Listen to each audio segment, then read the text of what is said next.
जिंदाबाद जिंदाबाद जिंदाबाद जिंदाबाद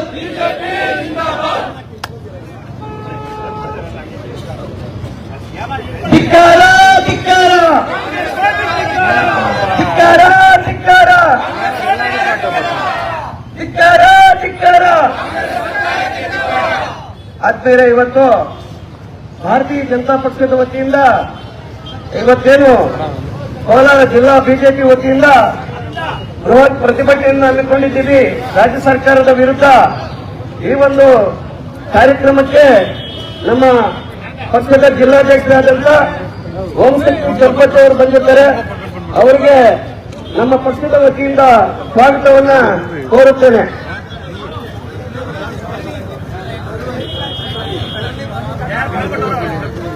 ಮತ್ತೆ ಈ ಒಂದು ಸಭೆಯಲ್ಲಿ ಮಾಜಿ ಸಂಸದರಾದಂತಹ ಇದ್ದಾರೆ, ಅವರಿಗೂ ಸಹ ಸ್ವಾಗತವನ್ನು ಕೋರ್ತೇನೆ. ಮತ್ತೆ ಮಾಜಿ ಶಾಸಕರಾದಂತ ಎಸ್ ಪಿ ಮುನೇಟಪ್ಪನವರಿದ್ದಾರೆ, ಅವ್ರಿಗೂ ಸಹ ಸ್ವಾಗತವನ್ನ ಕೋರ್ತೀನಿ. ಹಾಗೆ ಮಾಜಿ ಶಾಸಕರಾದ ವೈ ಸಂಕಣ್ಣನವರಿದ್ದಾರೆ, ಅವ್ರಿಗೂ ಸ್ವಾಗತವನ್ನು ಕೋರ್ತೀನಿ. ಅದೇ ರೀತಿ ಜಿಲ್ಲಾ ಪ್ರಧಾನ ಕಾರ್ಯದರ್ಶಿಗಳು ಆದಂತ ಮಹೇಶ್ ಅವರು, ಅಪ್ಪಿರಾಜ್ ಅವರಿದ್ದಾರೆ, ಅವ್ರಿಗೂ ಸಹ ಸ್ವಾಗತವನ್ನು ಕೋರ್ತೇನೆ. ಹಾಗೆ ನಮ್ಮ ಇವೆಲ್ಲ ಜಿಲ್ಲಾ ಪದಾಧಿಕಾರಿಗಳಿದ್ದಾರೆ, ಅವ್ರಿಗೂ ಸಹ ಸ್ವಾಗತ. ವಿವಿಧ ಮೋರ್ಚಾದ ಅಧ್ಯಕ್ಷರು ಮತ್ತು ಪ್ರಧಾನ ಕಾರ್ಯದರ್ಶಿಗಳಿದ್ದಾರೆ, ಅವ್ರಿಗೂ ಸ್ವಾಗತ.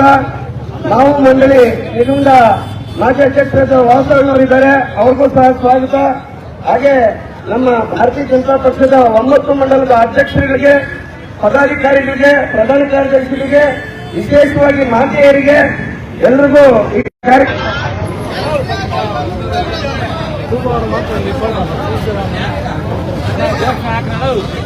ಯಾರು ಆಗ್ತಾ ಇಲ್ಲ ಎಲ್ಲ ಧಿಕ್ಕಾರ ಧಿಕ್ಕಾರ ಧಿಕ್ಕಾರ ಧಿಕ್ಕಾರ ಧಿಕ್ಕಾರ ಧಿಕ್ಕಾರ ಬೇಕೇ ಬೇಕು ಬೇಕೇ ಬೇಕು ಬೇಕೇ ಬೇಕು.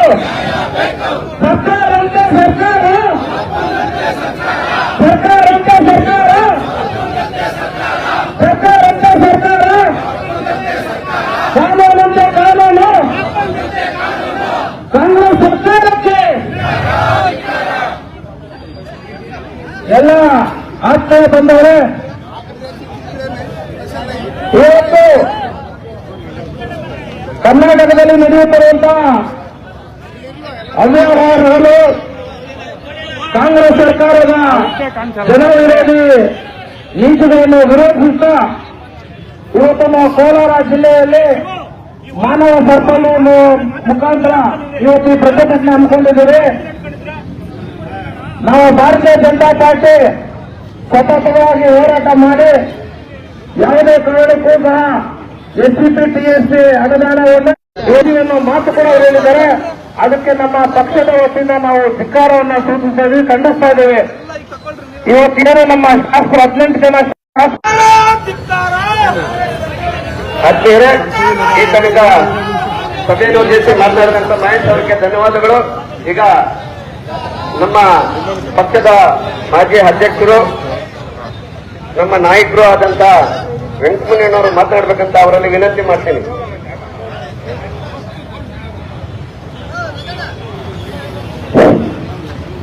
बोलो भारत माता की, ಭಾರತೀಯ ಜನತಾ ಪಕ್ಷಕ್ಕೆ, ಸನ್ಮಾನ ನರೇಂದ್ರ ಮೋದಿ ಅವರಿಗೆ, ಸನ್ಮಾನ ಯಡಿಯೂರಪ್ಪನವರಿಗೆ, ಸನ್ಮಾನ ನಮ್ಮ ರಾಜ್ಯಾಧ್ಯಕ್ಷರಾದ ವಿಜೇಂದ್ರ ಅವರಿಗೆ. ಕೋಲಾರ ಜಿಲ್ಲೆಯಲ್ಲಿ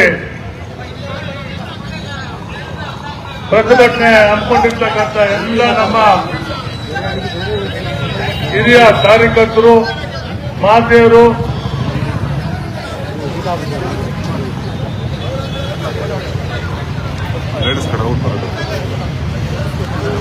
ಒಟ್ಟಾರೆ ಕೋಲಾರ ಜಿಲ್ಲೆಯಲ್ಲಿ 6 ತಾಲೂಕಿಂದ ಕೂಡ ಕಾರ್ಯಕರ್ತರು ವಿಶೇಷವಾಗಿ ಇವತ್ತು ಹೊಸ ಬಸ್ ಸ್ಟ್ಯಾಂಡ್ ನಲ್ಲಿ ಆಗಮಿಸಿದ್ದಾರೆ. ಈ ಕಾಂಗ್ರೆಸ್ ಸರ್ಕಾರ ಬಂದು 2 ವರ್ಷ ಆಗ್ತಾ ಇದೆ. 2 ವರ್ಷದಿಂದ ಕೂಡ ಒಂದೊಂದು ಕೂಡ ಅವರು ಜನ ವಿರೋಧಿ ಅಂತಕ್ಕಂಥ ಸರ್ಕಾರ ಮಾಡ್ತಿದ್ದಾರೆ ಸಿದ್ದರಾಮಯ್ಯ ಅವರು.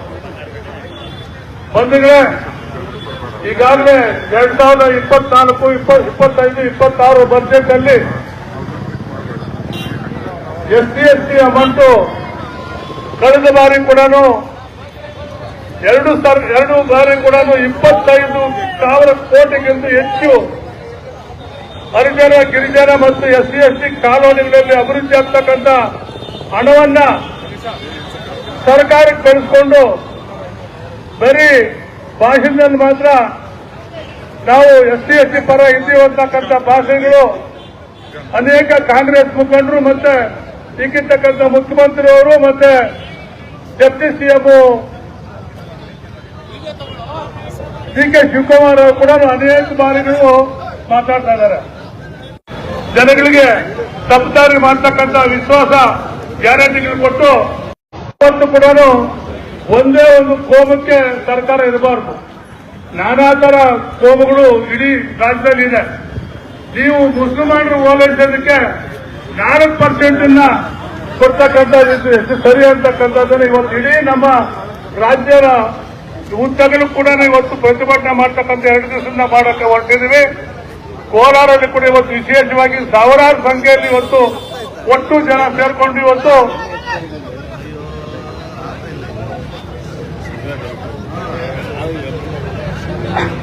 ಇಡೀ ದೇಶದಲ್ಲಿ ಯಾರು ಕೂಡ ಮಾಡ್ತಕ್ಕಂಥದ್ದನ್ನ ಯಾವ ರಾಜ್ಯದಲ್ಲೂ ಕೂಡ ಇಲ್ಲ.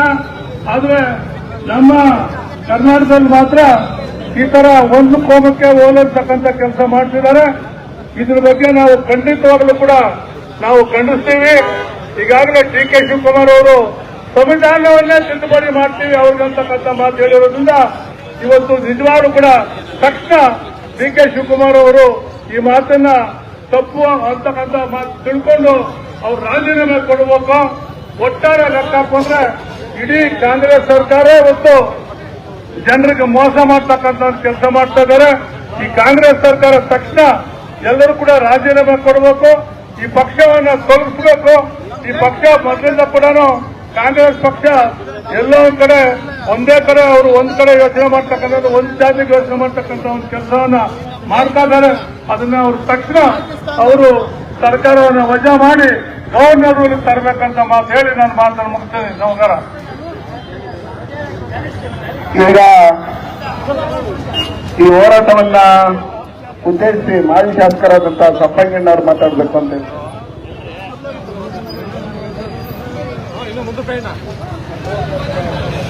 ಭಾರತ್ ಮಾತಾ ಕಿ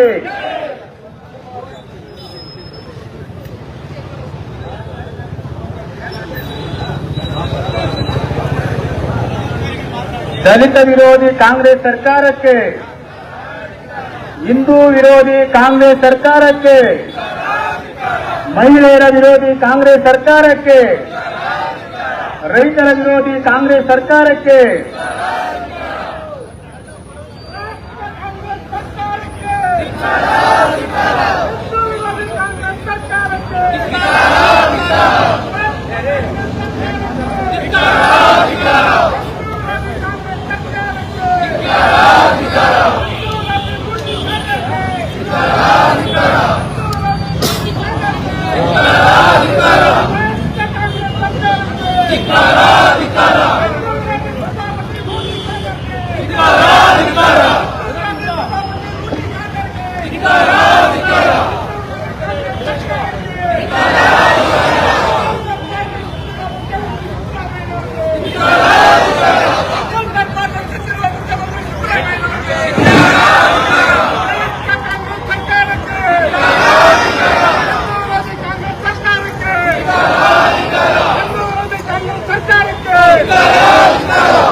ಕಳೆದ 2 ವರ್ಷಗಳಿಂದ ರಾಜ್ಯದಲ್ಲಿ ಅಧಿಕಾರ ಮಾಡ್ತಾ ಇರ್ತಕ್ಕಂಥ ಕಾಂಗ್ರೆಸ್ ಸರ್ಕಾರದ ವಿರುದ್ಧ ಅಧಿಕಾರ ವಹಿಸಿಕೊಂಡ ದಿನದಿಂದ ಒಂದಲ್ಲ ಒಂದು ರೀತಿ ರಾಜ್ಯದ ಜನರಿಗೆ ವಿರೋಧಿ ನೀತಿಯನ್ನ ಅನುಸರಿಸತಕ್ಕಂಥ, ಈ ರಾಜ್ಯದ ಎಲ್ಲ ವರ್ಗಗಳ ವಿರೋಧಿಯಾಗಿ ಅಧಿಕಾರವನ್ನ ಚಲಾಯಿಸತಕ್ಕಂಥದ್ದನ್ನ ವಿರೋಧಿಸಿ ಭಾರತೀಯ ಜನತಾ ಪಾರ್ಟಿ ನಿರಂತರವಾಗಿ ರಾಜ್ಯಾಧ್ಯಕ್ಷರಾದಂತಹ ವಿಜೇಂದ್ರ ಅವರ ನೇತೃತ್ವದಲ್ಲಿ ರಾಜ್ಯದ ಉದ್ದಗಲಕ್ಕೂ ಎಲ್ಲಾ ಜಿಲ್ಲಾ ಕೇಂದ್ರಗಳಲ್ಲಿ, ತಾಲೂಕು ಕೇಂದ್ರಗಳಲ್ಲಿ ಪ್ರತಿಭಟನೆಗಳನ್ನ ಬರ್ತಾ ಇದ್ದೇವೆ ಬಂಧುಗಳೇ. ಇವತ್ತಿನ ಪ್ರತಿಭಟನೆ ಉದ್ದೇಶ ಏನು, ಅವರು ಮಾಡಿರ್ತಕ್ಕಂಥ ಅಕ್ರಮಗಳನ್ನ, ಅವ್ಯವಹಾರಗಳನ್ನ, ಜನಸಾಮಾನ್ಯರ ವಿರೋಧಿಯಾಗಿ ಆಡಳಿತವನ್ನ ನಡೆಸತಕ್ಕಂಥ ಅವರ ನೀತಿಯನ್ನ ಖಂಡಿಸಿ ನಾವು ಪ್ರತಿಭಟನೆಗಳನ್ನ ಮಾಡ್ತಾ, ಇವತ್ತಿನ ಪ್ರತಿಭಟನೆ ರಾಜ್ಯದಲ್ಲಿ ಒಂದು ರೀತಿ ಅರಾಜಕತೆ ಪ್ರಾರಂಭ ಆಗಿದೆ. ಒಂದು ರೀತಿ ಕಾಂಗ್ರೆಸ್ ಪಕ್ಷದಲ್ಲೇ ಗುಂಪುಗಳನ್ನ ರಚನೆ ಮಾಡಿ ನಾನು ಮುಖ್ಯಮಂತ್ರಿ ಅಂತೇಳಿ ಒಬ್ಬ ಮಂತ್ರಿಗಳ ಮೇಲೆ ಇನ್ನೊಬ್ಬ ಮಂತ್ರಿ, ಮತ್ತೆ ಶಾಸಕರ ಮೇಲೆ ಇನ್ನೊಬ್ಬ ಮಂತ್ರಿಗಳು ಹನಿ ಟ್ರ್ಯಾಪ್ ಅನ್ನ ಮಾಡುವುದರ ಮೂಲಕ ಅವರ ಮೇಲೆ ಅವರನ್ನೇ ಶಿಕ್ಷಿಸಿಕೊಳ್ಳುವಂತ ಒಂದು ಪ್ರಯತ್ನವನ್ನ ನಿರಂತರವಾಗಿ ನಡೀತಕ್ಕಂಥದ್ದು ನಾವೆಲ್ಲರೂ ಕೂಡ ಮಾಧ್ಯಮಗಳ ಮೂಲಕ, ನಿಮ್ಮೆಲ್ಲರ ಮೂಲಕ ನಾವು ನೋಡ್ತಾ ಇದ್ದೇವೆ. ಆದ್ರೆ ಈ ಜಿಲ್ಲೆಯ ಜನರಿಗೆ ಭಾರತೀಯ ಜನತಾ ಪಾರ್ಟಿಯ ಈ ಹೋರಾಟದ ಮೂಲಕ ತಿಳಿಸಲಿಕ್ಕೆ ಬಯಸ್ತೇವೆ. ಅಧಿಕಾರಕ್ಕೆ ಬಂದ ನಂತರ ಎಲ್ಲ ದಿನನಿತ್ಯದ ಬಳಕೆಯ ವಸ್ತುಗಳ ಮೇಲೆ ಬೆಲೆ ಏರಿಕೆಯನ್ನು ಮಾಡಿರುವುದನ್ನು ವಿರೋಧಿಸಿ ನಾವು ಪ್ರತಿಭಟನೆಯನ್ನ ಮಾಡಿದ್ವಿ. ಮತ್ತು ಪರಿಶಿಷ್ಟ ಜಾತಿ, ಪರಿಶಿಷ್ಟ ಪಂಗಡದವರಿಗೆ ಮೀಸಲಿಟ್ಟಂತ ಹಣವನ್ನ ಇಲ್ಲಿ ತನಕ ಸುಮಾರು 40,000 ಕೋಟಿ ಹಣವನ್ನ ಕಾಂಗ್ರೆಸ್ ಸರ್ಕಾರ ಅಧಿಕಾರಕ್ಕೆ ಬರುವಕ್ಕೂ ಮುಂಚೆ ಅವರು ಪ್ರಣಾಳಿಕೆಯಲ್ಲಿ ಕೊಟ್ಟಂತ 5 ಗ್ಯಾರಂಟಿಗಳನ್ನು ಪೂರೈಸಲಿಕ್ಕೆ ಈ ಶೋಷಿತ ವರ್ಗಗಳಿಗೆ ಮೀಸಲಿಟ್ಟಂತ ಹಣವನ್ನ ಅದಕ್ಕೆ ವರ್ಗಾವಣೆ ಮಾಡಿ ಪರಿಶಿಷ್ಟ ಜಾತಿ, ಪರಿಶಿಷ್ಟ ಪಂಗಡದವರಿಗೆ ಮೋಸವನ್ನ, ದ್ರೋಹವನ್ನ ಮಾಡಿರ್ತಕ್ಕಂಥ ಸರ್ಕಾರದ ವಿರುದ್ಧ ನಮ್ಮ ಭಾರತೀಯ ಜನತಾ ಪಾರ್ಟಿ ಇಡೀ ರಾಜ್ಯದ ಉದ್ದಗಲಕ್ಕೂ ಹೋರಾಟವನ್ನ ಮಾಡಿದ್ವಿ ಬಂಧುಗಳೇ.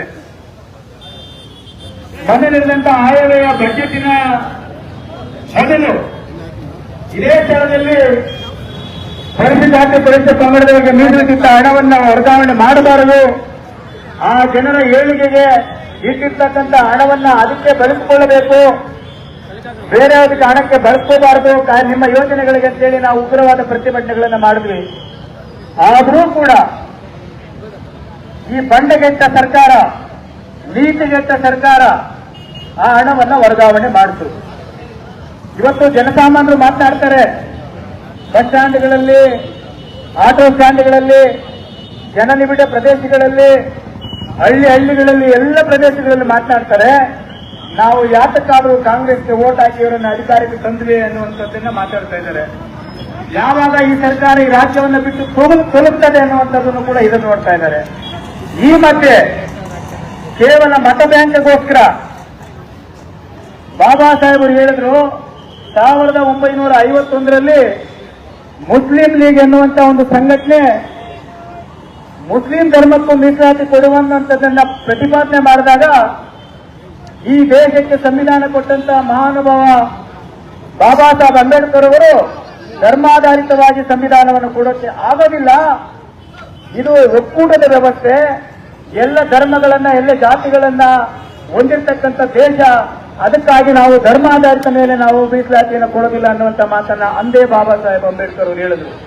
ಅದಕ್ಕೆ ಮುಂದುವರೆದ ಭಾಗವಾಗಿ ಸರ್ದಾರ್ ವಲ್ಲಭಾಯ್ ಪಟೇಲ್ ಕೂಡ ಅದನ್ನ ಒಕ್ಕೊರಲಿನಿಂದ ವಿರೋಧ ಮಾಡಿರೋದು ಕೂಡ ನಾವು ದಾಖಲೆಗಳಲ್ಲಿ ನೋಡ್ತಾ ಇದ್ದೀವಿ. ಆ ಹಿನ್ನೆಲೆಯಲ್ಲಿ ಈ ದೇಶಕ್ಕೆ ಸಂವಿಧಾನ ಕೊಟ್ಟ ಮೇಲೆ ಇವತ್ತು ಮತ ಬ್ಯಾಂಕ್ಗೋಸ್ಕರ, ಒಂದು ಧರ್ಮವನ್ನ ಓಲೈಸಲಿಕ್ಕೋಸ್ಕರ ಬಹುಸಂಖ್ಯಾತರಾಗಿರ್ತಕ್ಕಂಥ ಹಿಂದೂ ಧರ್ಮದವರನ್ನ, ಇನ್ನುಳಿದ ಎಲ್ಲ ಶೋಷಿತ ಜನಾಂಗಗಳನ್ನ ಬದಿಗೊತ್ತಿ ಅವರಿಗೆ ಮೋಸವನ್ನ ಮಾಡಿ, ವಂಚನೆಯನ್ನ ಮಾಡಿ ಇವತ್ತು 4% ಅವರಿಗೆ ಮೀಸಲಾತಿಯನ್ನು ಕೊಟ್ಟಿರ್ತಕ್ಕಂಥದ್ದು ಗುತ್ತಿಗೆಯಲ್ಲಿ ಎಷ್ಟು ಸರಿ ಅನ್ನುವಂಥದ್ದನ್ನ ಮಾಧ್ಯಮದ ಮೂಲಕ ಈ ಜಿಲ್ಲೆಯ ಜನರು ನಾವೆಲ್ಲರೂ ಕೂಡ ಅರ್ಥ ಮಾಡ್ಕೊಳ್ಬೇಕಾಗ್ತದೆ ಬಂಧುಗಳೇ. ಸಂವಿಧಾನವನ್ನ ಈ ದೇಶಕ್ಕೆ ಕೊಟ್ಟಂತ ಮಹಾನುಭಾವ ಬಾಬಾ ಸಾಹೇಬ್ ಅಂಬೇಡ್ಕರ್ ಅವರು ಸಂವಿಧಾನದ ಮೂಲ ಆಶಯಗಳೇನಿತ್ತು ಅದೆಲ್ಲವೂ ಕೂಡ ಈ ದೇಶಕ್ಕೆ, ಈ ಪ್ರಪಂಚದಲ್ಲಿ ಸೂರ್ಯ, ಚಂದ್ರ ಆಕಾಶ ಭೂಮಿ ಇರುವವರೆಗೂ ಈ ಸಂವಿಧಾನ ಬದಲಾವಣೆ ಆಗಕ್ಕೆ ಬಿಡೋದಿಲ್ಲ ಅನ್ನುವಂಥದ್ದನ್ನ ಕಳೆದ 75 ವರ್ಷಗಳಿಂದ ಈ ದೇಶದಲ್ಲಿ ಎಲ್ಲ ಹೋರಾಟಗಳು ಕೂಡ ಅದರ ಪರವಾಗಿ ಹೋರಾಟ ಮಾಡ್ಕೊಂಡು ಬರ್ತಾ ಇದೆ ಬಂಧುಗಳೇ.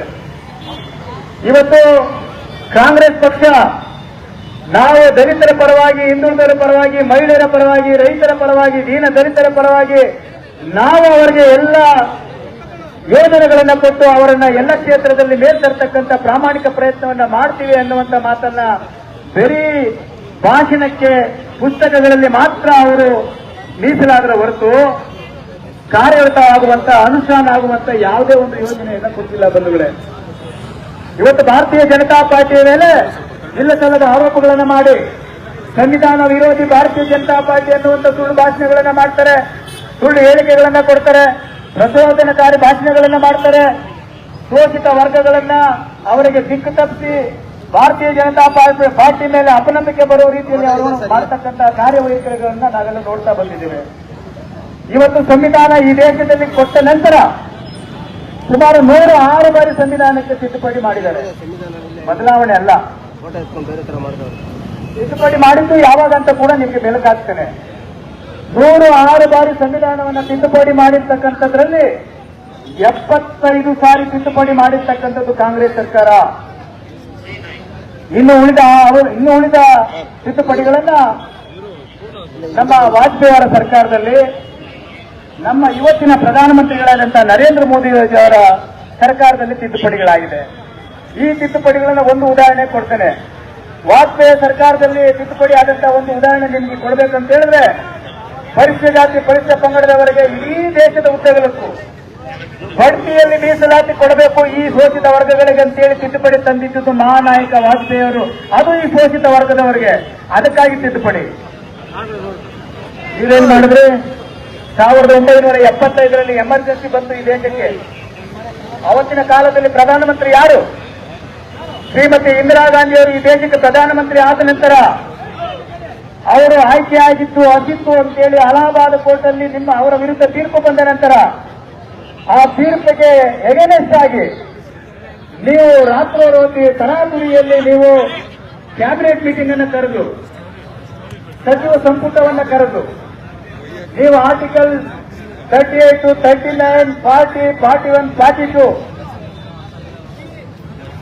ಗಳನ್ನ ತಿದ್ದುಪಡಿ ಮಾಡಿಲ್ಲ, ಬದಲಾವಣೆ ಮಾಡಿದ್ರಿ. ತಿದ್ದುಪಡಿಗೂ ಬದಲಾವಣೆಗೂ ವ್ಯತ್ಯಾಸವನ್ನು ಹೇಳ್ತೇನೆ ನೋಡಪ್ಪ. ನಾನು ಮಾತಾಡೋದಕ್ಕೆ ಕಟ್ ಮಾಡಿದೆ.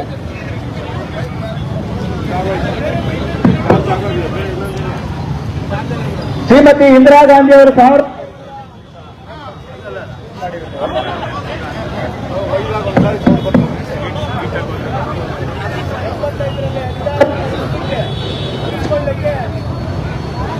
ಸಂವಿಧಾನವನ್ನ ಬದಲಾವಣೆ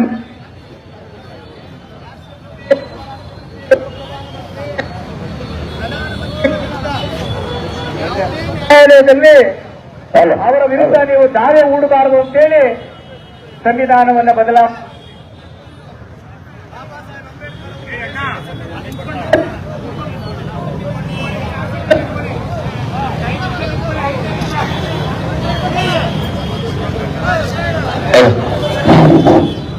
ಸಂವಿಧಾನದ ಮೂಲ ಆಶಯಗಳೇನಿತ್ತು ಆ ಆಶಯಗಳಿಗೆ ಎಂದೂ ಧಕ್ಕೆ ಆಗಬಾರದು.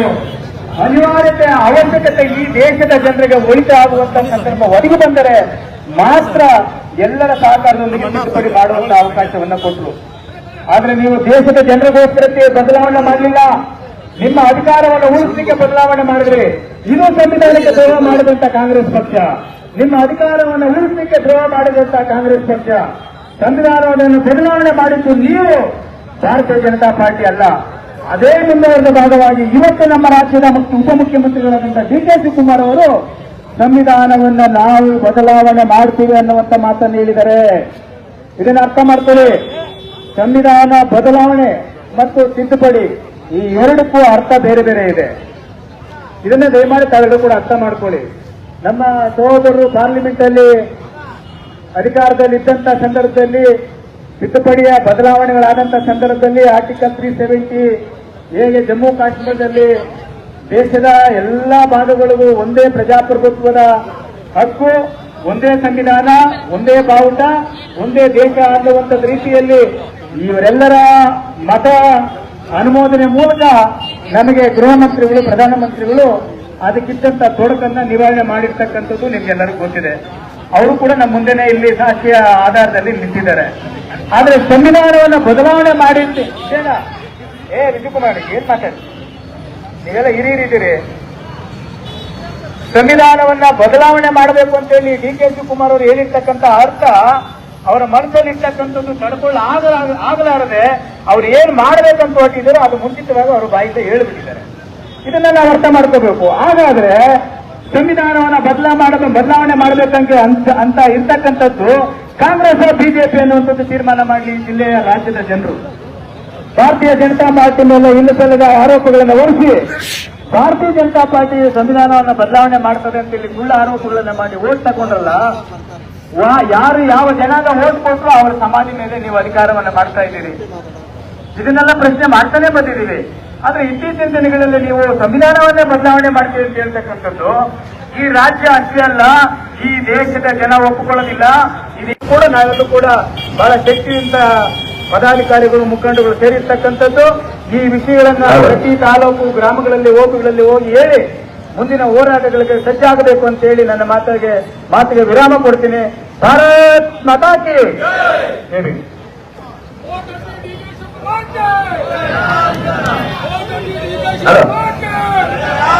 ರಾಜ್ಯ ಉಪಾಧ್ಯಕ್ಷರು ಓಬಿಸಿ ಮತ್ತು ಉಪಾಧ್ಯಕ್ಷರಾದಂತ ಶ್ರೀಮತಿ ಅಶ್ವಿನಿ ಮೇಡಮ್ ಅವರು ಮಾತನಾಡಬೇಕಂತ ಸಭೆಯನ್ನ ಉದ್ದೇಶಿಸಿ.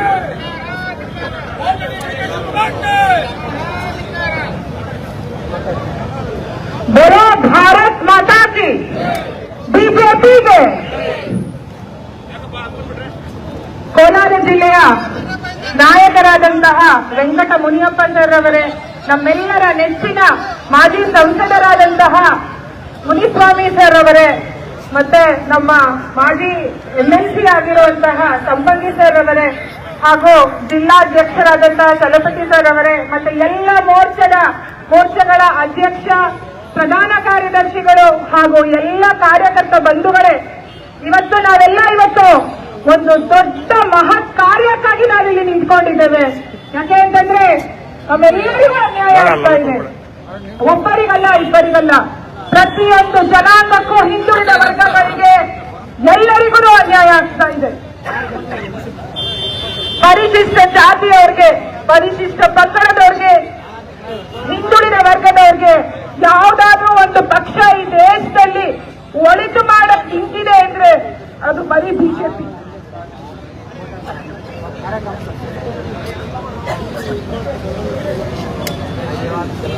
ನಮ್ಮ ಸಂವಿಧಾನವನ್ನೇ ಇವತ್ತು ತಿರುಚಿದರೆ. ಬಾಬಾ ಸಾಹೇಬ್ ಅಂಬೇಡ್ಕರ್ ಅವರು ಯಾವುದೇ ದೇಶಕ್ಕೆ, ಸಂವಿಧಾನಕ್ಕೆ ಧರ್ಮದ ಮೇಲೆ ರಿಸರ್ವೇಶನ್ ಕೊಟ್ರೆ ಮಾರಕ ಅಂತ ಹೇಳಿದ್ದಾರೆ. ಆದ್ರೆ ಇವತ್ತು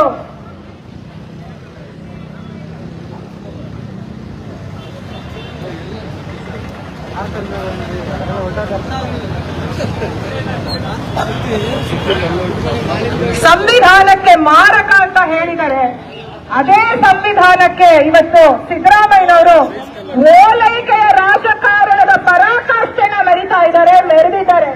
ನಾವ್ಯಾರು ಜನ ಅಲ್ವಾ? ನಾವ್ಯಾರು ಹಿಂದುಳಿದವರಲ್ವಾ? ಹಿಂದೂಗಳು ಯಾರು ಇಲ್ವಾ? ಬರೀ 4% ಮುಸಲ್ಮಾನರು ಮಾತ್ರ ಕೊಡ್ಬೇಕಾ? ಇದು ಅನ್ಯಾಯ. ಇದನ್ನ ನಾವು ಧಿಕ್ಕರಿಸ್ತೇವೆ. ಇದು ತುಂಬಾನೇ ಅನ್ಯಾಯ.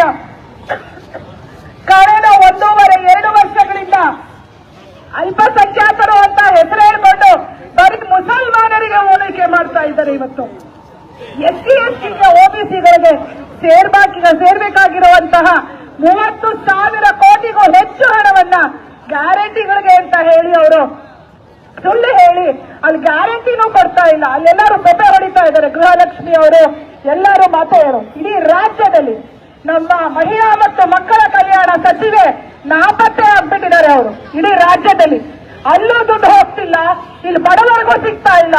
ಎಲ್ಲ ಹೋಗ್ತಾ ಇರೋದು ಹೈಕಮಾಂಡ್ಗೆ, ರಾಹುಲ್ ಗಾಂಧಿ ಅವರಿಗೆ, ಮತ್ತೆ ಅವ್ರು ಬರ್ತಾರಲ್ಲ ಸುರ್ಜೇವಾಲ ಯಾರು ಎಣಿಸ್ಕೊಳ್ಳೋದಿಕ್ಕೆ ಶಾಂಗ್ರಿಲಾ ಹೋಟೆಲ್ ಬೆಂಗಳೂರಿಗೆ, ಅವ್ರಿಗೆ ಹೋಗ್ತಾ ಇರೋದು ಬಡವರ ಹಣ ಇಲ್ಲ.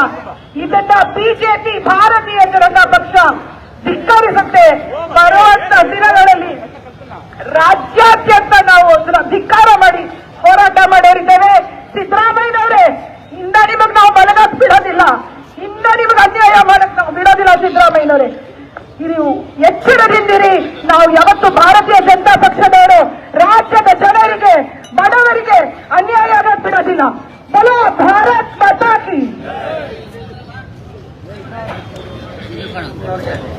ನಿಮ್ಮನವರವರಿಗೆ ಧನ್ಯವಾದಗಳು. ಈಗ ನಮ್ಮೆಲ್ಲರ ಮಾರ್ಗದರ್ಶಕರು, ಹಿರಿಯರು, ಮಾಜಿ ಸಂಸದರು ಆದಂತ ಮುನ್ಸಮ್ಮಣ್ಣವರು ಸಭೆಯನ್ನು ಉದ್ದೇಶಿಸಿ ಮಾತನಾಡ್ತಾರೆ. ಜೈ ಬೋಲೋ ಭಾರತ್ ಮಾತಾ ಕಿ. ಯಾಕಣ ಅವರೆಲ್ಲ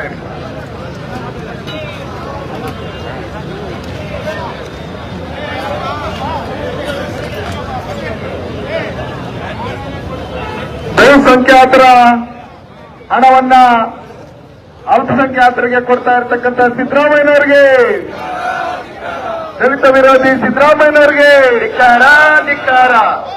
ಹಿಂದೂ ವಿರೋಧಿ ಸಿದ್ದರಾಮಯ್ಯನವರಿಗೆ ಧಿಕ್ಕಾರ, ಧಿಕ್ಕಾರ. ತಾಲಿಬಾನ್ ಏಜೆಂಟ್ ಸಿದ್ದರಾಮಯ್ಯನವರಿಗೆ ಧಿಕ್ಕಾರ, ಧಿಕ್ಕಾರ. ಬೇಕೇ ಬೇಕು, ನ್ಯಾಯ ಬೇಕು, ಬೇಕೇ ಬೇಕು, ನ್ಯಾಯ ಬೇಕು. ಹಿಂದೂರಿಗೆ ಅನ್ಯಾಯ ಮಾಡ್ತಾ ಇರ್ತಕ್ಕಂಥ ಸಿದ್ದರಾಮಯ್ಯನವರಿಗೆ ಧಿಕ್ಕಾರ, ಧಿಕ್ಕಾರ. ದಲಿತರಿಗೆ ಅನ್ಯಾಯ ಮಾಡ್ತಾ ಇರ್ತಕ್ಕಂಥ ಸಿದ್ದರಾಮಯ್ಯನವರಿಗೆ ಧಿಕ್ಕಾರ, ಧಿಕ್ಕಾರ.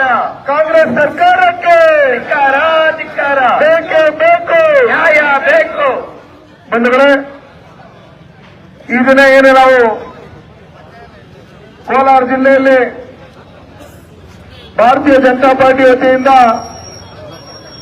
ಇವತ್ತು ಭ್ರಷ್ಟ ಈ ಕಾಂಗ್ರೆಸ್ ಸರ್ಕಾರ ಅಧಿಕಾರಕ್ಕೆ ಬಂದ ಮೇಲೆ ಕರ್ನಾಟಕ ರಾಜ್ಯದಲ್ಲಿ ಓಲೈಕೆ ರಾಜಕಾರಣ ಮಾಡ್ತಾ ಇದೆ. ಮತ ಬ್ಯಾಂಕ್ಗೋಸ್ಕರ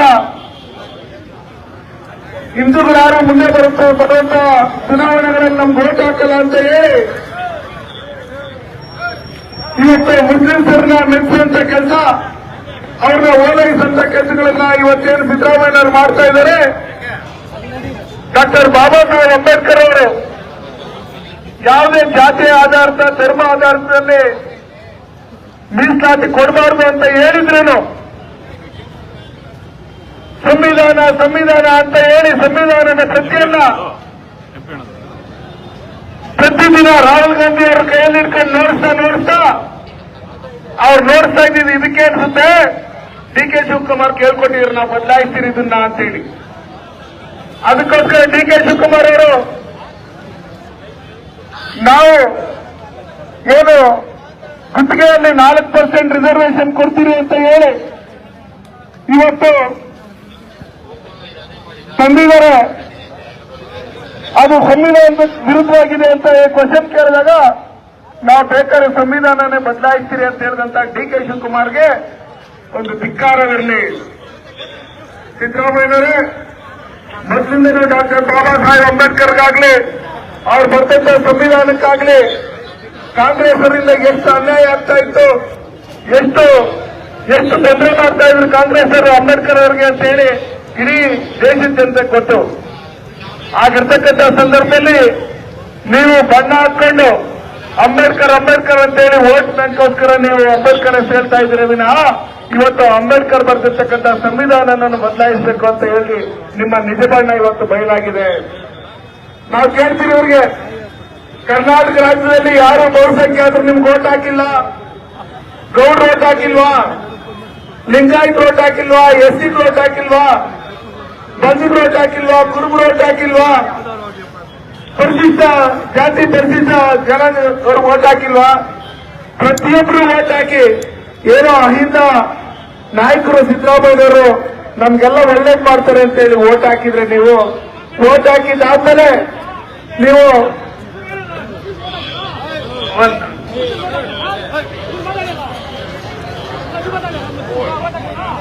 ವೋಟ್ ಹಾಕಿದ್ದಾರೆ, ಎಲ್ಲರೂ ವೋಟ್ ಹಾಕಿ ನಿಮ್ಮನ್ನ ಗೆಲ್ಲಿಸಿದಾದ್ಮೇಲೆ ಇವತ್ತು ನೀವು ಕರ್ನಾಟಕದ ಬಹುಸಂಖ್ಯಾತರಿಗೆ ನೀವು ಚೆಂಬು ಕೊಟ್ಟು ಇವತ್ತು ಅಲ್ಪಸಂಖ್ಯಾತರನ್ನ ಓಲೈಕೆ ಮಾಡುವಂತ ಕೆಲಸಗಳನ್ನು ನೀವೇನು ಮಾಡ್ತಾ ಇದ್ರಿ, ಇದನ್ನ ನೋಡಿದ್ರೆ ನೀವು ಮುಂದಿನ ದಿನಗಳಲ್ಲಿ ಕಾಂಗ್ರೆಸ್ ಮುಕ್ತ ಕರ್ನಾಟಕ ಆಗೋದ್ರಲ್ಲಿ ಯಾವುದೇ ರೀತಿಯಾದಂತಹ ಸಂಶಯ ಇಲ್ಲ.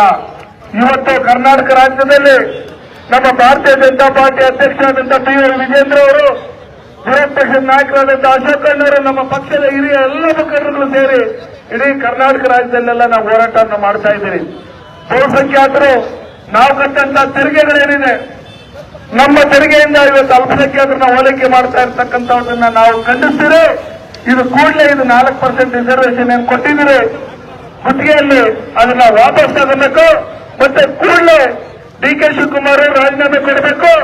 ಮತ್ತೆ ಸಂವಿಧಾನವನ್ನು ಬದಲಾಯಿಸ್ತೀರಿ ಅಂತ ಹೇಳಿರ್ತಕ್ಕಂಥ ಡಿ.ಕೆ. ಶಿವಕುಮಾರ್ ಮತ್ತೆ ಅವರ ಪಕ್ಷದ ಮುಖ್ಯಮಂತ್ರಿಗಳಾದಂಥ ಸಿದ್ದರಾಮಯ್ಯನವರು ರಾಜೀನಾಮೆಯನ್ನು ಕೊಟ್ಟು ನಮ್ಮ ಹಿರಿಯ ನಾಯಕರಾದಂಥ ವೆಂಕಟರಮಣಯ್ಯನವರು ಹೇಳಿದ್ರಲ್ಲಿ ರಾಷ್ಟ್ರಪತಿ ಆಳ್ವಿಕೆ ಕರ್ನಾಟಕ ರಾಜ್ಯದಲ್ಲಿ ಬರಬೇಕು. ಆ ನಿಟ್ಟಿನಲ್ಲಿ ನಾವು ಬಹುಸಂಖ್ಯಾತರು ಕರ್ನಾಟಕದಲ್ಲಿ ನಾವೇನಿದ್ದೀರಿ ನಾವೆಲ್ಲ ಯೋಚನೆ ಮಾಡಬೇಕು. ಇದೇ ರೀತಿ ಕಾಂಗ್ರೆಸ್ ಸರ್ಕಾರ ಮಾಡ್ತಾ ಇರ್ತಕ್ಕಂಥ ಭ್ರಷ್ಟಾಚಾರ, ದಿನಕ್ಕೊಂದು ಭ್ರಷ್ಟಾಚಾರ ಮಾಡ್ತಾ ಇದೆ. ಇದನ್ನೆಲ್ಲ ನೋಡ್ಕೊಂಡು ನಾವು ಎಚ್ಚೆತ್ಕೊಂಡಿಲ್ಲ ಅಂದ್ರೆ ಮುಂದಿನ ದಿನಗಳಲ್ಲಿ ಈ ಪಾಕಿಸ್ತಾನಕ್ಕೆ ಸೇರಿಸ್ರಿ ಈ ಕರ್ನಾಟಕನ ಅಂತ ಕೇಳೋದ್ರಲ್ಲಿ ಯಾವುದೇ ರೀತಿಯಾದಂತಹ ಸಂಶಯ ಇಲ್ಲ. ಅದಕ್ಕೋಸ್ಕರ ಇವತ್ತು ಕರ್ನಾಟಕ ರಾಜ್ಯದಲ್ಲಿ ಈ ಬ್ಲಾಕ್ ಮೇಲ್ ಮಾಡೋದ್ರ ಮುಖಾಂತರ ನೀವು ಅಲ್ಪಸಂಖ್ಯಾತರಿಗೆ ಮುಸ್ಲಿಮ್ಸರಿಗೆ 4% ಕೊಟ್ಟಿದ್ದಾರೆ, ನಾವು ರಾಜೀನಾಮೆ ಕೊಡ್ತೀರಿ ಅಂತ ಹೇಳಿ ಬ್ಲಾಕ್ ಮೇಲ್ ಮಾಡಿ ಇವತ್ತು ಸಿದ್ದರಾಮಯ್ಯನವ್ರನ್ನ ಈ ರೀತಿ ಸಿದ್ದರಾಮಯ್ಯನವ್ರ ಮೊದಲೇ ಅವರು ಯಾವ ರೀತಿ ಇದ್ರು ಅಂತ ನಿಮ್ಗೆ ಗೊತ್ತು.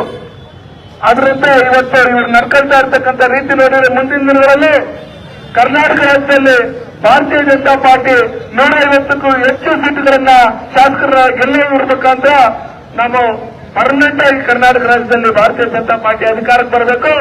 ಆ ನಿಟ್ಟಿನಲ್ಲಿ ನಮ್ಮ ಮಾಜಿ ಶಾಸಕರಾದಂತಹ ಸಂಪಂಗಿಯವರು ಏನೇನು ನಾವು ಹಳ್ಳಿಯಲ್ಲಿ ಹೋಗಿ ನಾವು ಬಹುಸಂಖ್ಯಾತರಿಗೆ ಹೇಳಿ ಕರ್ನಾಟಕ ರಾಜ್ಯದಲ್ಲಿ ಕಾಂಗ್ರೆಸ್ ಸರ್ಕಾರ ಎಲ್ಲಾ ಜಾತಿ ಜನಾಂಗಕ್ಕೂ ಮಾಡ್ತಾ ಇರ್ತಕ್ಕಂಥ ಅನ್ಯಾಯದ ಕುರಿತು, ಅವ್ರು ಮಾಡ್ತಾ ಇರ್ತಕ್ಕಂಥ ಭ್ರಷ್ಟಾಚಾರಗಳನ್ನ ಕುರಿತು ನಾವು ಪ್ರತಿಯೊಂದು ಜಾತಿಯಲ್ಲೂ ಇದನ್ನ ಡಿಸ್ಕಸ್ ಮಾಡಿ ನಾವು ಹಳ್ಳಿಯಲ್ಲಿ ಹೋರಾಟಗಳನ್ನ ಮಾಡಬೇಕು, ಎಲ್ಲ ತಾಲೂಕುಗಳಲ್ಲಿ ಹೋರಾಟ ಮಾಡಬೇಕು. ಆ ನಿಟ್ಟಿನಲ್ಲಿ ನಾವೆಲ್ಲ ಒಗ್ಗಟ್ಟಾಗಬೇಕು ಅಂತ ಹೇಳಿ ಇವತ್ತು ಈ ಹೋರಾಟಕ್ಕೆ ಬಂದಿರತಕ್ಕಂಥ ಎಲ್ಲ ಮುಖಂಡರಿಗೆ ನಾನು ಧನ್ಯವಾದಗಳನ್ನ ಹೇಳ್ತಾ ನನ್ನ ಮಾತನ್ನು ಮುಗಿಸ್ತೀನಿ. ಜೈ ಹಿಂದ್ ಜೈ ಭಾರತ್. ಈ ತನಕ ಪ್ರತಿಭಟನೆಯನ್ನು ಉದ್ದೇಶಿಸಿ ಮಾತನಾಡಿದಂತ ನಮ್ಮ ನಾಯಕರು ಆದಂತ ಎಸ್ ಮುನಿಸಮ್ಮನವರಿಗೆ ಅಭಿನಂದನೆಗಳು. ಈಗ ರಾಜ್ಯ ಮಹಿಳಾ ಮೋರ್ಚಾ ಉಪಾಧ್ಯಕ್ಷರಾದಂತ ವಿಜಯಲಕ್ಷ್ಮಿ ಆನಂದ್ ಅವರು ಸಭೆಯನ್ನು ಉದ್ದೇಶಿಸಿ ಮಾತನಾಡ್ತಾರೆ ಪ್ರತಿಭಟನೆಯಲ್ಲಿ. ಭಲೋ ಭಾರತ್ ಮಾತಾ ಕಿ, ಭಲೋ ಭಾರತ್ ಮಾತಾ ಕಿ, ವಂದೇ ವಂದೇ. ಇಡೀ ರಾಜ್ಯಾದ್ಯಂತ ನಮ್ಮ ಬಿಜೆಪಿಯ ರಾಜ್ಯಾಧ್ಯಕ್ಷರಾದಂತ ಸನ್ಮಾನ್ಯ ಡಿ.ವೈ. ವಿಜಯೇಂದ್ರ ಅವರ ನೇತೃತ್ವದಲ್ಲಿ ಹೋರಾಟ ನಡೀತಾ ಇದೆ. ಅದರಂತೆ ಈ ದಿನ ನಮ್ಮ ಕೋಲಾರ ಜಿಲ್ಲೆ ಎಲ್ಲ ಮುಖಂಡರು ಕಾರ್ಯಕರ್ತರು ಸೇರಿ ಈ ಒಂದು ಬೃಹತ್ ಹೋರಾಟವನ್ನು ನಡೆಸ್ತಾ ಇದ್ದೀವಿ. ಆಗಲೇ ನಮ್ಮ ಹಿರಿಯರಾದಂತಹ ಸಂಪಂಗಣ್ಣವರು ಹೇಳಿದಾಗೆ ಕಾಂಗ್ರೆಸ್ ಸರ್ಕಾರ ಅಧಿಕಾರಕ್ಕೆ ಬಂದಾಗಿಂದ ಒಂದಲ್ಲ ಒಂದು ಹಗರಣ, ಒಂದಲ್ಲ ಒಂದು ಮೋಸ ನಡೀತಾ ಇದೆ. ಈ ರಾಜ್ಯದ ಒಕ್ಕತೆಯನ್ನ ಖಾಲಿ ಮಾಡುವಂತ ಕೆಲಸ ನಡೀತಾ ಇದೆ. ನಮ್ಮ ಯಡಿಯೂರಪ್ಪಜಿ ಅವರು ಮುಖ್ಯಮಂತ್ರಿಗಳಾಗಿದ್ದಾಗ ಭಾಗ್ಯಲಕ್ಷ್ಮಿ ಯೋಜನೆ ಕೊಟ್ಟರು. ಆದ್ರೆ ಅವರು ಎಲ್ಲ ಜನಾಂಗಕ್ಕೂ ಕೊಟ್ಟರು, ಒಂದು ಜಾತಿಗೆ ಅವರು ಸೀಮಿತ ಮಾಡಲಿಲ್ಲ. ಅದೇ ಸಿದ್ದರಾಮಯ್ಯನವರು ಮುಖ್ಯಮಂತ್ರಿ ಆದಾಗ ಶಾದಿ ಭಾಗ್ಯ ಅಂತ ಒಂದೇ ಒಂದು ಕೋಮ್ಗೆ ಅದನ್ನ ಕೊಟ್ಟರು. ಅದೇ ರೀತಿ ನಮ್ಮ ಪ್ರಧಾನಿಗಳಾದಂತ ನರೇಂದ್ರ ಮೋದಿಜಿಯವರು ಅನೇಕ ಯೋಜನೆಗಳು ತಂದ್ರು. ನಾವು ಯೋಚನೆ ಮಾಡಬೇಕು, ಯಾವ ಒಂದು ಯೋಜನೆಯನ್ನು ಅವರು ಯಾವ ಜನಾಂಗಕ್ಕೂ ಸೀಮಿತ ಮಾಡಲಿಲ್ಲ. ಅವರು ಎಲ್ಲರೂ ಒಟ್ಟಾಗಿ ತಗೊಂಡು ಹೋಗ್ತಾ ಇದ್ದಾರೆ. ಸಬ್ಕೆ ಸಾಥ್ ಸಬ್ಕೆ ವಿಕಾಸ್ ಅನ್ನೋ ರೀತಿಯಲ್ಲಿ ಭಾರತೀಯ ಜನತಾ ಪಾರ್ಟಿ ಕೆಲಸ ಮಾಡ್ತಾ ಇದ್ದೀವಿ.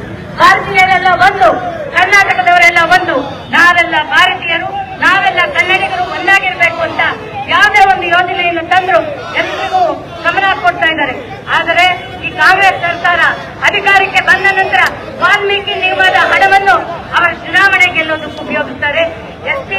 ಎಸ್ಸಿ ಮೀಸಲಾತಿ ಹಣವನ್ನ ಬೇರೆದಕ್ಕೂ ಉಪಯೋಗಿಸ್ತಾರೆ. ಈ ದಿನ ಮೀಸಲಾತಿಯನ್ನು ಕೊಡ್ತಾ ಇದ್ದಾರೆ. ನಿನ್ನೆ ನಾವೆಲ್ಲರೂ ನೋಡಿದ್ದೀವಿ ಸ್ಮಾರ್ಟ್ ಮೀಟರ್ ಅಳವಡಿಕೆಯಲ್ಲಿ ಎಷ್ಟು ದೊಡ್ಡ ಸ್ಕ್ಯಾಮ್ ನಡೆದಿದೆ. ಇದರಲ್ಲಿ ಯಾವುದೋ ಒಂದು ಕೆಲಸಕ್ಕೆ ಬಾರದಂತ ಒಂದು ಕಂಪನಿಗೆ ಗುತ್ತಿಗೆಯನ್ನು ಕೊಟ್ಟಿದ್ದಾರೆ. ಈಗ ತಾನೇ ನಮ್ಮ ನಾಯಕರು ಹೇಳಿದ್ರು, ಈ ವಿಚಾರವನ್ನ ನಾವು ಹಳ್ಳಿಗೂ ತಲುಪಿಸಬೇಕು. ಈ ವಿಚಾರವನ್ನ ಯಾರು ಮೋಸ ಹೋಗಬಾರ್ದು, ಗ್ಯಾರಂಟಿಗಳಿಗೆ ಮೋಸ ಹೋಗಬಾರ್ದು ಅನ್ನೋದನ್ನ ತಿಳಿಸ್ಕೊಡ್ಬೇಕು. ನಾವು ಭಾರತೀಯತೆಯನ್ನು ಉಳಿಸ್ತಾ ಇದ್ದೀವಿ. ನಾವು ಇದನ್ನ ಒಂದು ಪ್ಯಾಲೆಸ್ಟೈನ್ ಆಗಲಿ ಒಂದು ಪಾಕಿಸ್ತಾನವನ್ನಾಗಲಿ ಮಾಡೋದಕ್ಕೆ ಬಿಡೋದಿಲ್ಲ. ಭಾರತ ಭಾರತವಾಗಿ ಉಳಿಯುತ್ತೆ, ಕರ್ನಾಟಕ ಕರ್ನಾಟಕವಾಗಿ ಉಳಿಯುತ್ತೆ. ಇಲ್ಲಿ ಯಾವುದೇ ಪ್ಯಾಲೆಸ್ಟೈನ್ ಆಗಲಿ ಪಾಕಿಸ್ತಾನ ಆಗಲಿ ಬಾಂಗ್ಲಾದೇಶ ಆಗಲಿ ಮಾಡೋಕೆ ಬಿಡೋದಿಲ್ಲ ಅಂತ ಹೇಳ್ತಾ ನಮ್ಮ ಬಿಜೆಪಿಯವರು ಹೋರಾಟ ಮಾಡ್ತಾ ಇದ್ದೀವಿ. ಹೀಗೆ ಇದ್ರೆ ಇದೇ ಹೋರಾಟವನ್ನು ಮುಂದುವರಿಸ್ತೀವಿ. ಜನಸಾಮಾನ್ಯರಲ್ಲಿ ನಾವು ವಿನಂತಿ ಮಾಡ್ತೀವಿ, ಈಗ ನಾವೆಲ್ಲರೂ ಎಚ್ಚೆತ್ತುಕೊಳ್ಳಬೇಕು. ಎಚ್ಚೆತ್ತುಕೊಳ್ಳದಿದ್ರೆ ಒಂದು ದಿನ ನಾವು ಭಾರತದಲ್ಲಿದ್ದೀವ ಎಲ್ಲಿದ್ದೀವ ಅಂತ ನಮ್ಮನ್ನ ನಾವೇ ಪ್ರಶ್ನಿಸ್ಕೋಬೇಕಾಗತ್ತೆ. ಮುಂದಿನ ಜನಾಂಗ ನಮ್ಮನ್ನ ಕ್ಷಮಿಸೋದಿಲ್ಲ. ಈ ನಿಟ್ಟಿನಲ್ಲಿ ನಾವೆಲ್ಲರೂ ಹೋರಾಟ ಅಂತ ಹೇಳ್ತಾ ನನ್ನ ಮಾತಿಗೆ ವಿರಾಮ ಹಾಕ್ತೀನಿ. ಜೈ ಹಿಂದ್, ಜೈ ಕರ್ನಾಟಕ. ಹಲೋ ಮೇಡಮ್ ಅವರಿಗೆ ತುಂಬಾ ಧನ್ಯವಾದಗಳು. ಈಗ ಜಿಲ್ಲಾ ಅಧ್ಯಕ್ಷರಾದಂತ ಓಂಶಕ್ತಿ ಚಲಪತಿ ಅವರು ಪ್ರತಿಭಟನೆಯನ್ನು ಉದ್ದೇಶಿಸಿ ಮಾತನಾಡ್ತಾರೆ. ಭಾರತ್ ಮಾತಾ ಕಿ, ಭಾರತ್ ಮಾತಾ ಕಿ, ಭಾರತೀಯ ಜನತಾ ಪಾರ್ಟಿ ಕಿ. ಸ್ನೇಹಿತರೆ, ಇವತ್ತು ಏನು ಕಾಂಗ್ರೆಸ್ನ ಜಿಹಾದಿ ಸರ್ಕಾರ ಕರ್ನಾಟಕವನ್ನ ಮತ್ತೊಂದು ಪಾಕಿಸ್ತಾನ ಮಾಡಿ ಹೊರಟಿದೆ. ಈ ಒಂದು ಕಾಂಗ್ರೆಸ್ ಸರ್ಕಾರದ ಸಿದ್ದರಾಮಯ್ಯನಿಗೆ ಕೋಲಾರದ ಜಿಲ್ಲಾ ಬಿಜೆಪಿಯಿಂದ ಎಚ್ಚರಿಕೆ ಕೊಡ್ತಾ ಇದ್ದೀನಿ. ಕೇವಲ ಮುಸ್ಲಿಮ್ಸ್ ಮಾತ್ರ ನಿಮ್ಗೆ ಓಟ್ ಹಾಕಿ ನೀವು ಸರ್ಕಾರ ನಡೆಸ್ತಾ ಇಲ್ಲ. 6 ಕೋಟಿ ಜನ ನಿಮ್ಗೆ ಓಟ್ ಹಾಕಿದ್ದಾರೆ. ನೀವು ಇವತ್ತು ಏನ್ 4% ಮೀಸಲಾತಿನ ಕೋಟಾ ಕೊಟ್ಟಿದ್ದೀರಿ. ಇವತ್ತು ಕರ್ನಾಟಕ ಕಳೆದ 2 ದಿವಸಗಳಿಂದ ಒಂದು ರಣಾಂಗಣವಾಗಿ ಪರಿವರ್ತನೆ ಆಗಕ್ಕೆ ನೇರ ಕಾರಣ ಸಿದ್ದರಾಮಯ್ಯರಾಗಿದ್ದಾರೆ. ಇವತ್ತು ಭಾರತೀಯ ಜನತಾ ಪಕ್ಷದ ಲಕ್ಷಾಂತರ ಕೋಟ್ಯಾಂತರ ಕಾರ್ಯಕರ್ತರು ಪ್ರತಿ ಜಿಲ್ಲಾ ಕೇಂದ್ರಗಳಲ್ಲಿ ಇವತ್ತು ನಿಮ್ಮ ವಿರುದ್ಧ ಗೋಷ್ಠಿಯಿಂದ ಕೂತ್ಕೊಳ್ಳುವಾಗ ಈಗಾಗಲೇ ಅರ್ಥ ಮಾಡ್ಕೊಬೇಕಾಯ್ತು. ಇವತ್ತು ಸುಮಾರು ಜಾತಿಗಳು ನೀವು 4% ಕೊಟ್ಟಿದ್ದೆ ಆದ್ರೆ ಎಲ್ಲಿ ಹೋಗ್ತಾರೆ ಸರ್ಕಾರ? ಇವತ್ತೇ ನಿಮ್ಮ ಸರ್ಕಾರ ದಿವಾಳಿ ಆಗಿದೆ. ಇವತ್ತು ಇಂದಿದ್ದ ರೇಟ್ ಏರಿಕೆ ಮಾಡ್ತಾ ಇದ್ರೆ ಜನ ಬೀದಿ ಬರ್ತಾ ಇದ್ದಾರೆ. ಒಂದ್ ಕಡೆ ಕರೆಂಟ್ ಫ್ರೀ ಕೊಡ್ತೀರಿ, ಕರೆಂಟ್ ಮೇಲೆ ಚಾರ್ಜ್ ಬೆಳೆಸ್ತೀರಿ. ಒಂದ್ ಕಡೆ ಬಸ್ ಫ್ರೀ ಅಂತೀರಿ ಲೇಡೀಸ್ಗೆ, ಮತ್ತೆ ಗಂಡಸರ ಟಿಕೆಟ್ ಜಾಸ್ತಿ ಮಾಡ್ತೀರಿ. ಗ್ಯಾರಂಟಿ ಹೆಸರಲ್ಲಿ ಇವತ್ತು ದಲಿತರ ಹಣವನ್ನ ಲೂಟಿ ಮಾಡುವ ಮುಖಾಂತರ ಸುಮಾರು 3 ವರ್ಷಗಳಲ್ಲಿ 34,000 ಕೋಟಿ ನೀವು ಲೂಟಿ ಮಾಡಿದ್ರೆ ನಿಮಗೆ ಇದನ್ನ ದಿಕ್ತೋಸಕ್ಕೆ ಆಗದೆ ಬೇರೆ ರೀತಿಯಲ್ಲಿ ಜನರ ತೋರ್ಸಕ್ಕೋಸ್ಕರಾಗಿ ಇವತ್ತು 4% ಅವ್ರಿಗೆ ನೀವು ಕೊಡ್ಬೇಕಂತ ಏನು ಹೊರಟಿದ್ರಿ. ಇವತ್ತು ಈ ಕರ್ನಾಟಕ ರಾಜ್ಯ ಅಲ್ಲ, ಸಂಸದರು ಕೂಡ ಇದ್ರ ಬಗ್ಗೆ ನಮ್ಮ ಸಂಸದರು ಹೋರಾಟ ಮಾಡ್ತಾ ಇದ್ದಾರೆ. ಏನಿವತ್ತು ಮೋದಿಯವರು ಸಬ್ಕಾ ಸಾಥ್ ಸಬ್ಕಾ ವಿಕಾಸ್ ಸಬ್ಕಾ ವಿಶ್ವಾಸ್ ಅಂತ ಒಂದು ಸರ್ವ ಜನಗಳಿಗೆ ಒಂದು ಒಳ್ಳೆ ರೀತಿ ಬಜೆಟ್ ಆಡಳಿತ ಕೊಡ್ತಾ ಇದ್ರೆ, ನೀವು ಒಂದು ಪಕ್ಷವಾಗಿ ಒಂದು ಧರ್ಮಕ್ಕೆ ನೀವು ಕೊಡ್ತಿರುವಂತ ಒಂದು ದಾಖಲೆಗಳು ಎಷ್ಟು ಮಟ್ಟಿಗೆ ಸರಿ? ಇವತ್ತು ಮೋದಿಯವರು ಸೆಂಟ್ರಲ್ ನಿನ್ನೆ 32,000 ಕಿಟ್ಗಳನ್ನ 32 ಲಕ್ಷ ಕಿಟ್ಗಳನ್ನ ರಂಜಾನ್ ಪ್ರಯುಕ್ತ ಕೊಟ್ಟರು. ಆ ರೀತಿಯಾಗಿ ಮಾಡದೆ ಬಿಟ್ಟು ಇವತ್ತು ಒಂದು ಜನಾಂಗಕ್ಕೆ ಒಂದು ಧರ್ಮಕ್ಕೆ 4% ಕೊಡೋದು ಎಷ್ಟು ಸಮಂಜಸ? ಇವತ್ತು ಸೆಷನ್ನಲ್ಲಿ ನೀವು 18 ಜನ ಶಾಸಕರನ್ನ ನೀವು ಹೊರ ಹಾಕಿದ್ರೆ ಇದೇ ಉಪಸಭಾಪತಿಗಳನ್ನ ನೀವು ಜಲಪತಿ ಹಿಡಿದು ಆಚೆ ಎತ್ಕೊಂಡು ಹೋಗಿದ್ರೆ ಇವತ್ತು ಹೇಳ್ತಾ ಇದ್ದೀವಿ ನಿರ್ಣಯ ಕರೆಕ್ಟ್ ಆಗಿದೆ ಅಂತ. ಆದ್ರೆ ಇವತ್ತು 18 ಜನ ಶಾಸಕರನ್ನ ನೀವು ಉದ್ದೇಶಪೂರ್ವಕವಾಗಿ ನೀವು ಹೊರ ಹಾಕಿರೋದು ಎಷ್ಟು ಸರಿ? ನಾನು ನಿಮಗೆ ಕೇಳ್ತಾ ಇದ್ದೀನಿ, ಕರ್ನಾಟಕವನ್ನ ರಣರಂಗ ಆಗಕ್ಕೆ ಬಿಡಬೇಡ್ರಿ. ನೆಕ್ಸ್ಟ್ ನಿಮ್ಗೆ ಅವಕಾಶ ಸಿಗಲ್ಲ. ಇಡೀ ಇವತ್ತು ಕೇವಲ ಭಾರತೀಯ ಜನತಾ ಪಕ್ಷದ ಕಾರ್ಯಕರ್ತರಲ್ಲ, ಕರ್ನಾಟಕದ ಪ್ರತಿಯೊಬ್ಬ ವ್ಯಕ್ತಿ ಕೂಡ ನಿಮ್ಮ ವಿರುದ್ಧ ನಿಂತಿದ್ದಾರೆ. ಈ ಕಾರಣಕ್ಕೆ ಏನು ಇವತ್ತು ಉರಿ ಬಿಸಿಲಲ್ಲಿ ಎಲ್ಲ ಕಾರ್ಯಕರ್ತರು ಏನು ಜನರ ಬಂದು ನಿಮ್ಮ ವಿರುದ್ಧ ಹೋರಾಟ ಮಾಡ್ತಾರೆ. ಈಗಾಗಲೇ ನಿಮಗೆ ವಾಪಸ್ ಕೊಡಬೇಕಾಯ್ತು. ಆದ್ರೆ ಕೂಡ ನಿಮ್ಮ ಮಂಡತನದಿಂದ ಇವತ್ತು ಜನರನ್ನ ಬೀದಿ ಇಳಿಸಕ್ಕೆ ಮಾಡಿದ್ರೆ, ಇದೇ ರೀತಿ ಮಾಡಿದ್ರೆ ಮುಂದಿನ ದಿವಸಗಳಲ್ಲೇ ಇದರ ಏನು ಪರಿಣಾಮ ನೀವು ನೇರವಾಗಿ ಎದುರಿಸಬೇಕಾಗ್ತದೆ ಅಂತ ಹೇಳಿ ಇವತ್ತೇನು 38 ಸಂಘಟನಾತ್ಮಕ ಜಿಲ್ಲೆಗಳಲ್ಲಿ ಬಿಎಸ್ವೈ ವಿಜಯೇಂದ್ರ ಅವರು ಕೊಟ್ಟಿರುವಂತಹ ಕರೆ ಮೇರೆಗೆ ನಾವು ಹೋರಾಟ ಮಾಡ್ತಾ ಇದ್ದೀವಿ. ಬೀದಿಗಿಳಿದು ಇದು ಸರಣಿ ಸತ್ಯಾಗ್ರಹ ಕೂಡ ಮಾಡಬೇಕಾಗ್ತದೆ. ಆ ಕಾರಣಕ್ಕೆ ಇವತ್ತು ನಾವು ಹೋರಾಟ ಮಾಡ್ತಾ ಇದ್ರೆ ಈ ಹೋರಾಟಕ್ಕೆ ನೀವು ತಲೆ ಬಗ್ಸಿ ಈ ಆದೇಶವನ್ನು ಇಟ್ಕೊಂಡು ನಮ್ಮೆಲ್ಲ ಏನು ಶಾಸಕರು ಸಂಸದರು ಹೋರಾಟ ಮಾಡ್ತಾರೆ, ಆ ಹೋರಾಟಕ್ಕೆ ವಾಪಸ್ ತಗೋಬೇಕಂತ ನೀವು ಎಚ್ಚರಿಸ್ತಾ ಇದ್ದೀವಿ.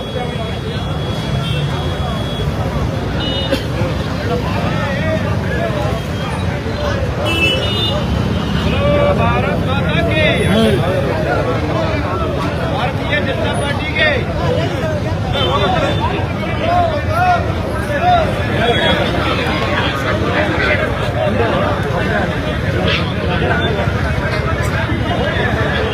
भारत माता के भारतीय जनता पक्ष के कांग्रेस पक्ष के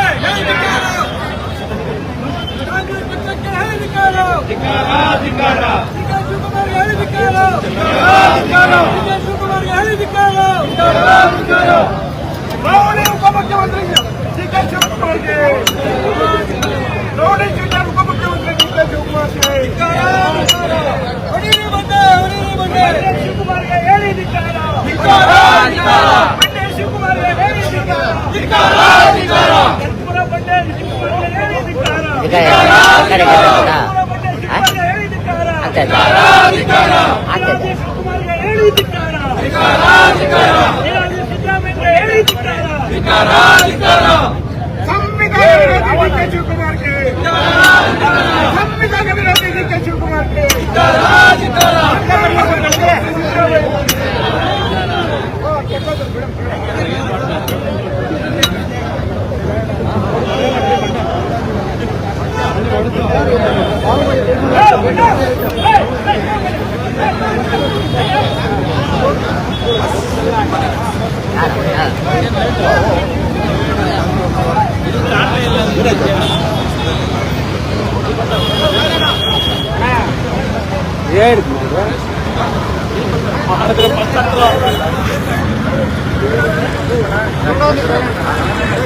ಸುಡೋದು ಬೇಡ ಅಂತ ಸಿದ್ದರಾಮಯ್ಯ ಸಿಡಬಾರ್ದು ಅಂತ